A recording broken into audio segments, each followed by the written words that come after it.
അല്ലാഹുവേ നീ സഹായിക്കണേ എന്നാണ്. മുഹമ്മദ് നബിയെ എന്നല്ല,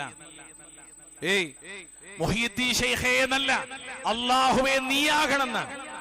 സ്വർഗം തരണേ, ദുനിയാവിൽ ഐശ്വര്യം തരണേ, ആപത്തുകൾ നീക്കണേ, രോഗം മാറ്റണേ തുടങ്ങി തേട്ടങ്ങളും മുഴുവനും അത് പ്രാർത്ഥനയായതിനാൽ, പ്രാർത്ഥന ഇബാദത്തായതിനാൽ അത് റബ്ബിനോട് മാത്രമേ ആകാവൂ. നബി സല്ലല്ലാഹു അലൈഹി വസല്ലമയെ വഴിപ്പെടേണ്ടടുത്ത് ഒരു വിശ്വാസി ആദ്യമായി ക്രമീകരിക്കേണ്ടത്, നബിക്ക് വഴിപ്പെടേണ്ടത് അവന്റെ വിശ്വാസത്തിലാണ്, തൗഹീദിലാണ്, ലാ ഇലാഹ ഇല്ലല്ലാഹിലാണ്.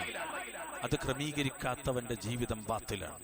ഓ മുഹമ്മദ് നബിയുടെ ഷഹാദത്ത് അംഗീകരിക്കാത്തവനാണ്. ശിർക്ക് വെക്കുന്നവൻ മുഹമ്മദ് നബിയുടെ ഷഹാദത്ത് ബാത്തിലാക്കിയവനാണ്.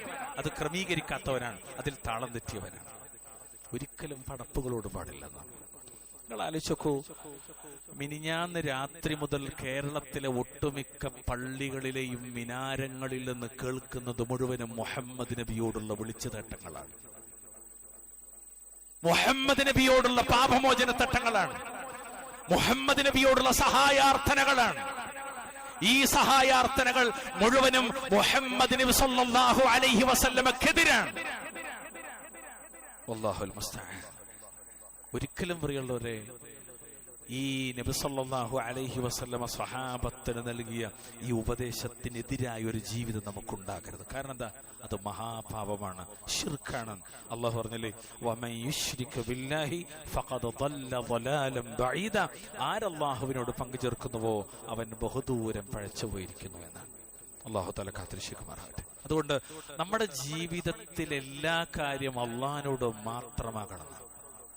എത്രത്തോളം അറിയങ്ങള്, മക്കളെ, ചെരുപ്പിന്റെ വാറ് പൊട്ടിയാൽ പോലും നിങ്ങൾ അള്ളാഹുവിനോട് ചോദിക്കണമെന്ന് മുഹമ്മദ് മുസ്തഫ.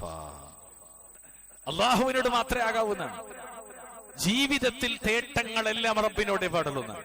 എന്നാൽ സുബ്ഹാനക അലീം, നമ്മൾ കേൾക്കുന്നതും കാണുന്നതും അത് അഹ്ലുസുന്നത്തിന്റേതാണ് എന്ന് പറഞ്ഞ് പരിചയപ്പെടുത്തുന്നതും മുഴുവൻ നബി സല്ലല്ലാഹു അലൈഹി വസല്ലമ പഠിപ്പിച്ചതിനെതിരാണ്.